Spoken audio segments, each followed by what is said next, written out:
இதயம் கனத்து கண்ணீர் ததும்பி மனசு வலியால் துடிக்கிறது. ஆம், நாள்தோறும் பச்சிலம் குழந்தைகள் பாலியல் வன்கொடுமைக்கு ஆளாவதைக் கண்டு கண்கள் சிவக்கத்தான் செய்கிறது. ஆனால் ஆட்சியில் இருப்பவருக்கு அதை பற்றி கவலை இல்லை. 4 ஆண்டுகளில் மக்கள் பட்ட வேதனைகளை மறைக்க 4 IAS அதிகாரிகளை நியமித்து விளம்பரம் செய்வதற்காகவே திட்டம் தீட்டுகிறார். 4 IAS அதிகாரிகளுக்கும் அறிவாலய கஜானாவிலிருந்து சம்பளம் போகவில்லை. மக்கள் வரிப்பணத்திலிருந்துதான் பணம் செல்கிறது.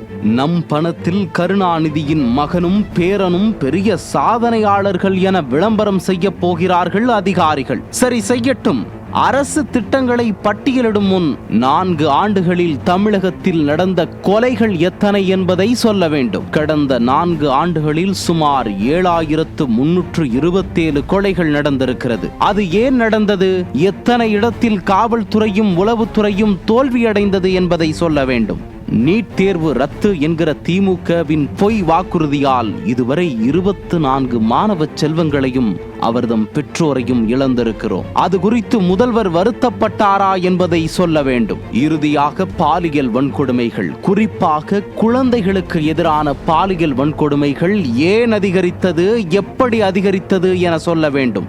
அண்ணா நகர் சிறுமி தொடங்கி அண்ணா பல்கலைக்கழகம் வரை ஸ்டாலின் அரசு பாலியல் குற்ற விவகாரங்களை ஏன் முறையாக கையாளவில்லை என சொல்ல வேண்டும்.